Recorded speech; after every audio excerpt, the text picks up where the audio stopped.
Harder. Back to the Bible.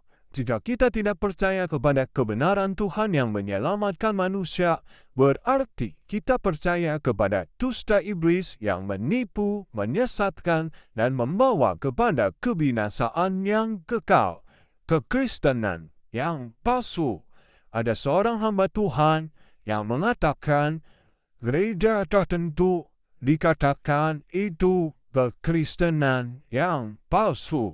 Aliran tertentu itu dikatakan kekristenan yang palsu. Benarkah demikian? Cerdaslah dalam beriman dan temukan kebenarannya. Yang pertama, kekristenan yang palsu menuduh, memfitnah Kristen yang lain palsu, sesat. Padahal yang dituduh dan difitnahnya sesuai dengan firman Tuhan dan ajaran Tuhan. Yang kedua, kekristenan yang palsu tidak menyadari kesalahan dirinya, tidak mau melihat keadaan dirinya, akan tetapi suka melihat dan mencari kekurangan dan kesalahan orang lain, dan suka untuk menghakiminya. Matius 7 ayat yang ketiga, mengapakah engkau melihat selumbar di mata saudaramu, sedangkan balok di dalam matamu tidak engkau ketahui? Yang ketiga, kekristenan yang palsu merasa diri benar. Inilah kesombongan rohani, seperti si sulung yang terhilang. Lukas 15 ayat 29, tetapi ia menjawab ayahnya, katanya, telah bertahun-tahun aku melayani Bapa, dan belum pernah aku melanggar perintah Bapa. Tetapi kepadaku belum pernah Bapa memberikan seekor anak kambing untuk bersukacita dengan sahabat-sahabatku. Ya, di sini dikatakan, bertahun-tahun aku melayani Bapa, belum pernah aku melanggar perintah Bapa. Hebat bukan? Adakah manusia yang tidak pernah melanggar perintah Tuhan? Adakah manusia yang tidak pernah melakukan kesalahan? Ini jelas kesombongan rohani, merasa diri benar. Itulah orang-orang Farisi, pendengarnya, yang ditujukan oleh Yesus.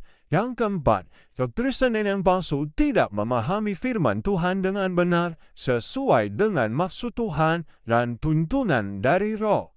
Dengan kata lain, membuat kebenaran sendiri yang tentunya menyesatkan orang lain.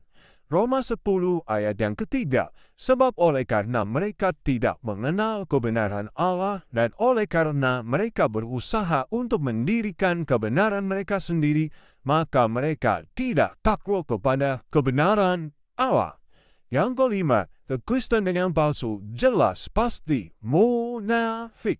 Menurut Kamus Besar Bahasa Indonesia, adalah suatu upaya berpura-pura percaya ataupun setia kepada agamanya atau lainnya, tetapi sebenarnya dalam hatinya tidak. Kelihatannya rohani, bagus, dalamnya penuh dengan sampah, kotoran, iri hati, dengki, sombong, dan lain sebagainya.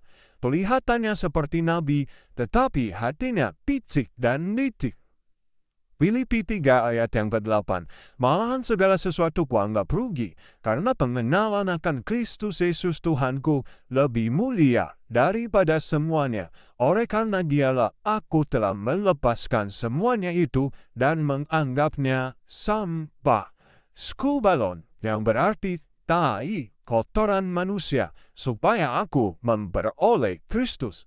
Matius 15 ayat 19, karena dari hati timbul segala pikiran jahat, pembunuhan, perzinahan, percabulan, pencurian, sumpah palsu, dan hujat.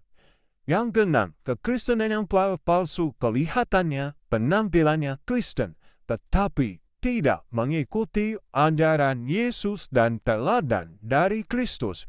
1 Yohanes 2 ayat yang ke-6, barang siapa mengatakan bahwa ia ada di dalam Dia, ia wajib hidup sama seperti Kristus telah hidup. Ya, itulah kekristenan yang palsu.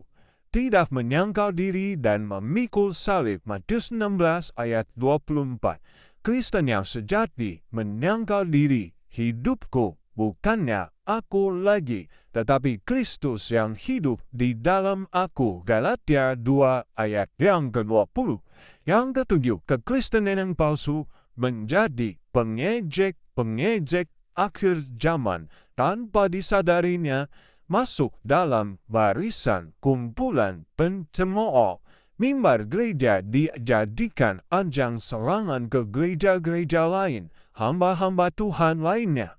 Padahal itu tidak dibenarkan, karena seorang pendeta atau hamba Tuhan seharusnya memberitakan kebenaran dan menjadi saksi Kristus, bukan menceritakan yang lain yang bukan dari Tuhan.